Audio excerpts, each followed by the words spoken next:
Hi guys, and welcome back to another episode of London's Original with Fulham. The save that is like a box of chocolates, you never know quite what you're gonna get. If you are enjoying the series, do drop a like on the video. It's not for my ego, but it really does help the channel. You have no idea. And since it is the start of a new week, it is time to thank new patrons. And this week it is Preston Northie O'Reilly, which, by the way, absolutely brilliant name. Congratulations on that. So thank you to you, and thank you to everyone else over on the Patreon. That is incredible. And for all of you still watching the videos, it's been nice going back to basically daily content and seeing the response from it. It's been awesome. I'm really looking forward to getting started with Stockport. Probably not for another couple of weeks. There's a couple of things I'm going to work on because I want to try something special for the beginning of that save again. Go back to what I used to be able to do. Now, the first thing you might notice is that this screen looks slightly different. The main reason for that is that I've zoomed it out slightly. I've gone to, I think it's 85% zoom, because it enables us to get a few more panels in, and also it means my face cam won't block out so much stuff and I won't have to move it around quite as much, and I think that's important to have. But also, and I think more importantly, now that we have the DF11 panel pack so we can have our pictures bigger, zooming it out allows us to still have the attribute chart in here, as well as the comparison one, which is why I was getting a bit worried about that not fitting, but they all do. And also, new to DF11 this year, I believe, is this, which is always very nice. I see it in other skins, but I never like the other skins enough to actually want to use it. So now we've got this too, and I think this looks very, very nice. Oh, you need fresh legs. Well, have you heard about our Lord and Saviour, Matthias Fresh Legs Olsen? Oh, God, I miss him already. If we had a player like him on that right-hand side, I think we would be in very, very safe hands right now. Hopefully, we'll get someone like that with Stockport. This save is simply batshit insane. Yeah, it really, really is. I've never had a save that swings from one way to the other so quickly. Hopefully the new tactic that we've kind of been working on lately and worked brilliantly in the last episode is finally the one we're going to settle on for the rest of the season, because I'm really liking it. Now that I've said that, of course, we will lose every game today because it's a brand new day and that's what happens. Now, based on some advice, I have had a little look at our defensive corner setups. I didn't think it was that bad. It didn't look that bad, really, compared to what people were thinking it might have been. But for some reason, like, it wasn't like this has been the entire season. It was just that one tiny little spell of games where we just could not stop conceding from corners.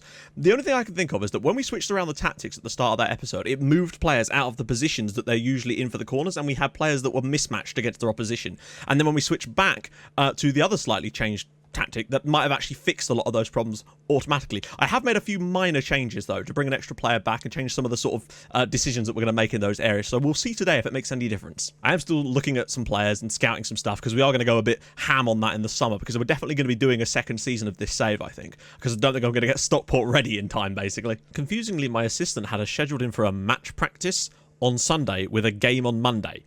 Really bad idea. That's usually what you have when there is no game. That might be something that we need to definitely keep an eye on. Fosu Mensah's going to be out for a couple of days. I probably was going to rest him for this game anyway. So it's Spurs in the FA Cup. Just going to massively rotate this team. I'm not interested in going through right now, because we just don't need the extra games. We need to concentrate on staying up. We get Man United the next round anyway. Now, you might also notice I've changed this. I've used a view that Foxy's made, basically, to show you kind of who's at a high risk of injury with the match loads, to try and cut down on the number of injuries we're getting, basically. And today's a perfect example of that. You can see who's at high risk of injury because they've played a lot recently. So these are the kind of players that absolutely must be rotated for these types of games, and potentially in the league. And now we get a much better view of being able to see which players definitely need a rest before they get to this point, basically. So, Kamara, S1-E10, Harris, Kearney, Anguissa, Brian Lamarchon, Chambers, Christie, and Rico. It's the best I could do. There's a few players in there that have still got high injury risk. We've got too many centre-back injuries to be able to rotate all of them. Literally 4 of the centre-backs are injured at the moment, which isn't great. Kearney's going to come back in, still has a high chance of risk, and so does Ryan Sessegnon, which is a bit weird to me considering apparently he's not played that much, but hey, there you go. So that's what we're going to go with for today. Just notice that as a result of the DF11 skin, we now have the instant result thing. I'm going to do the same thing I did last year, where I edit the panels myself to remove it, if I can remember how to do it, because I just don't need it there. Not that there could possibly be any suspicion of me using it because you're watching every single game. It's weird, actually. Despite Joe Bryan's condition, he's still medium match load and low injury risk, so he's worth keeping in at the moment. Too much space. He's going to cut inside and shoot. Lucas Moura. Oh! And Kane now does put it in on the rebound. Bit annoying, but that's just what happens. Spurs have been totally dominant and thoroughly deserved their lead, to be honest. Breakaway chance for Spurs. 2-on-2 at the back. Somebody make a tackle. Dele Alli goes past 1, past 2, and puts it in the back of the net. Bad defending from us there, but... Dele Alli.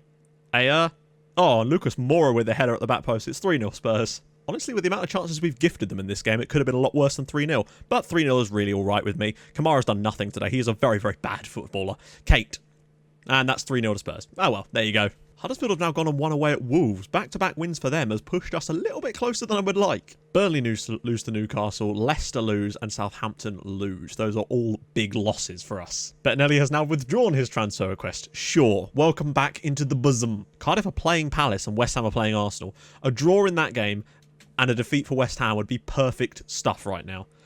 Cardiff win, which is very annoying. West Ham do lose, though. So getting a bit tighter down at the bottom, but we're still 4 points clear of those teams and have a game in hand now. So a win here could send us 7 points clear and potentially up as far as 13th, although it's unlikely. We are actually slight favourites for this game, despite Everton being 10th in the league. Right, we're not playing this team, that's for sure. So this is kind of what I want to go with, but we've got some issues that we're going to have to take care of here. E10 is going to have to start on the right instead of Vieta, which is annoying. Brian now has got a high injury load, and we're going to start Cess instead. Going to start Fosu Mensah on this side instead of Vanyaman because of the old high injury risk. These guys are all right at the moment. Cess is still high, unfortunately. Tim Ream, we can't start Ream. Bring back Alfie Mawson is fine. Going to start Souček as well. He played so well on his debut, and Anguissa could do with a rest. So that's the team. On the bench, Bettinelli, Vanyaman, Anguissa, Kamara, Lamarchand, Matt O'Reilly, and Neeskens Cabano. It's a decent team, a decent lineup. Hopefully, if my assistant is right and that Everton are weak and concede a lot of chances against this team, then we might well have a chance at a big win here, which could really set our season alight. They do play a strange kind of system, which is going to leave gaps. Team are after getting revenge against Everton. That I'm on board with. Right, let's have this put the league table back on firstly. We really need to come and win here. I mean, we don't have to. We're in a good position, but this is the kind of game that if we can get a win, it would be huge. Half time, and there was no highlights for the entire rest of that first half. We are controlling the ball quite nicely, though, which is good to see. Hopefully, it means we can wear them down in the second half. They've got a couple of little injuries, too. Seri, oh, look at the space for Ryan Sessegnon. Can we find a good cross? We need one. Mitrovic! Yes! Fulham 1, Everton 0. Alexander Mitrovic's goal, assisted by Ryan Sessegnon. That's the first time I've seen Mitrovic score a header like that in a while. Lovely ball out wide by Jean-Michel Seri. Acres of space for Ryan Sessegnon. Picks a wonderful ball. Mitrovic rising highest, and it's 1-0 to Fulham here at Craven Cottage over Everton. Probably just about deserved. Now we just need to control this game. I'm going to get Cabano on the right. I don't trust Kamara. Going to get Vanyaman on there as well. Uh-oh. Uh-oh. Oh, well played, Callum Chambers. Oh, and again, oh no. Surely Cenk Tosun's offside here. Saved by Rico. Right, we're going cautious now. It looks as though we actually are going to get away with it here. Despite the late onslaught from Everton, it looks as if it is going to be a 1-0 win for Fulham, which would be a huge one. That is massive. That is enormous. I don't think we really deserved it on the night. We've done it again, though. We've stuck in there, been great defensively yet again, and got ourselves yet another win that puts us right closer to getting into that safety spot now. Whew! Moves us up to 14th in the league, but more importantly, 7 points clear of the relegation zone, and now more points than we've got games played. That's massive. And we've got Palace and, who's it, Huddersfield next as well. Games that we could potentially win and really start to pull ourselves up by the bootstraps into a nice, comfortable mid-table position, ready to finish off the year. Oh, my God. Wow, suddenly my scouts have just brought a massive chunk of players in. Okay. Turns out it wasn't an international break. It was the FA Cup matches, which we're, of course, not in, so that's perfect. Huddersfield just played West Ham, and amazingly, I think they've just won their 3rd game on the bounce, which is incredible. And I'm pleased with that, really, because it keeps West Ham down there and doesn't allow them to gain on us, which is the main thing. Just looking at the league at the 26th match point, after 13 games, we had 7 points. It was not good. However, in the next 13 games, we've gained 21 points, which is absolutely brilliant and exactly what we need to do. And if we'd had just kept that up for the full season, we'd be sitting up there in sort of 9th, 8th kind of spot, challenging for those outside Europa League spots, potentially.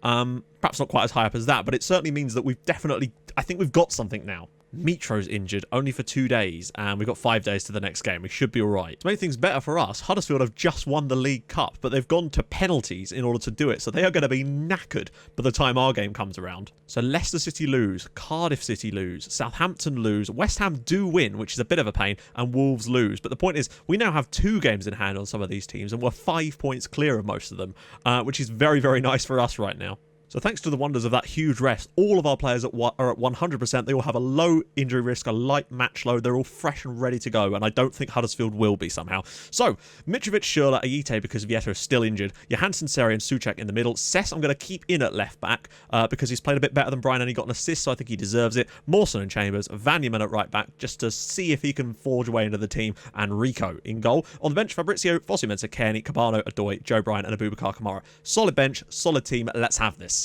Ooh, what on earth's happened here? I don't understand what's just happened. We might have a slight problem here, guys. I think we've just encountered our first bug, because this is saying it's the match, and it's not. And I haven't saved it since we started this episode, obviously, because we've just been recording. Could be the skin. But what do we even do here? Can we instant result it? Still gives us the option. No. Just going to reload the skin, see if that makes any difference. Okay, now we're on this menu. Oh, yes! Sorry, we actually managed to do it. Oh... Yes! Okay, so word to the wise. If for whatever reason you ever get stuck with that, reload the skin that you're currently on and it seems to fix it. Oh, I was so scared that I was going to have to do this entire episode again and we'd lose the 1-0 win against Everton. Right. Hopefully we can go and win this game now. Please work, please work, please work. Yes! Right, let's have this. Even if we just get a 1-0 here, I would be over the bloody moon if we win this game. Huddersfield have started quite well, but ball in. Johansson?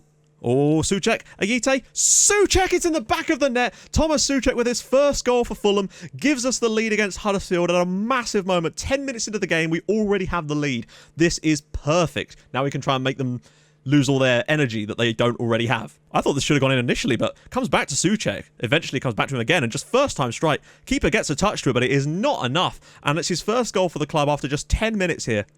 Quainer, ball in.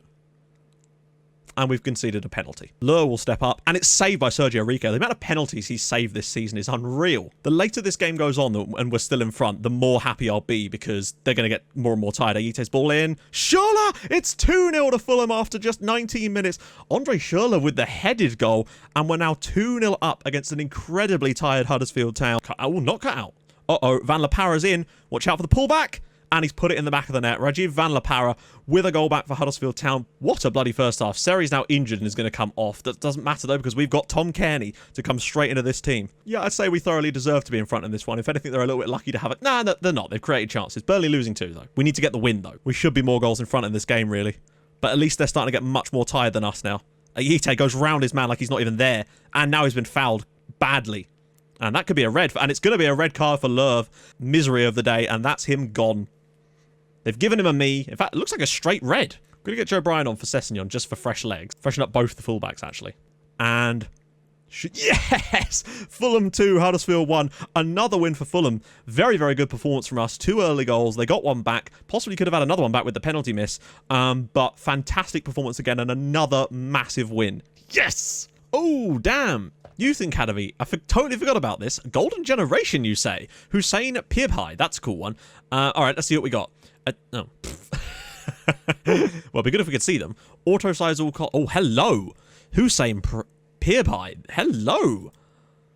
What are you? Central midfielder. Fairly ambitious. Avoids using weaker foot. Tries long-range passes. He's very, very short, but he is only 15. 15 passing. 5-star potential in a team that is bloody good. I am a fan of this. 7 stone. He's 7 stone. You could just spin him around on your finger like a basketball. That is very, very good. I am very, very pleased with that. So I've just noticed that we've got ourselves a left back through the youth intake called Stephen King, which is good, I guess. And he's actually not bad either. I'm not sure if he quite has that it factor, but he's a solid player. The board are now very happy. In fact, they are 69, very secure. Right, as for who's actually going to be able to play here, Mitrovic is looking knackered. But, I mean, everyone else is light match load and low injury risk at the moment, so should really be able to play a full 90 here. Steph Joe's a little bit jaded, but we kind of need Mitro up front. Without him, we look a bit lifeless, really. Sessegnon has played very, very well in the games he's played at left back, so we're going to keep him in there for now. So, same lineup. The bench we will change, though. On the bench, Bettinelli, Bryan, Cairney, Vietto, Fosu-Mensah, Anguissa, and Kamara. Seri has had a fantastic season. Cairney, actually, Seri's been a bit off the boil as of late. Maybe Cairney could do with a start. Maybe just to freshen up that midfield a bit. Get Tom Cairney in instead. See what he can do in that role. Like I said, who is this and why are you calling this number? Oh, are you? Okay, cool. I'm actually not interested in that at the moment, but thank you for calling. Oh, good lord. Just got a telemarketing call from some lad in Denmark. I was like, what is this? So there you go. That's a fun one for today. Right then, let's do this. If we were to come up with a win here, it would be, as I always say, massive. But I actually think, provided we don't lose this game, it really does put us in a strong position. But if we were to go and grab the win, I think at that point you'd have to say we're going to be staying up. If we go and win here, we'd go on to, what, 34 points? No chance of us going down from there. Johansson, overlap from Ryan Sessegnon. Can he find a ball in? Mitrovic is there, you know. Dropped out. Cairney could get a ball. Aite puts it in the back of the net, and after 15 minutes, we have the lead at Selhurst Park that would send us up to 11th in the league. Lovely vision from Cairney to slide this through to Floyd Aite. Open goal, 1-0 Fulham, and we have the lead in a massive, crucial, other adjective game. Mitrovic now has a tight groin, and he kind of does need to come off. Vietto's probably the best bet. I'd rather have Vietto in there than bloody Aboubakar Kamara. Gonna get Seri on for Steph Joe to freshen up those legs. And Fosu-Mensah on for Vanyman, who's not really done a lot today. Oh no, Floyd Aite is injured. Potential foot injury. We've made all our subs. That's not good. Hopefully we can see the rest of this game out. Maybe go to... oh, crap. I was going to say... Yeah, it won't let me make any changes at the moment, which is a pain. I was going to say go to more cautious. Just try and see the rest of the game out since we don't have a right-handed winger. And that's what I was afraid of. Don't you dare. No.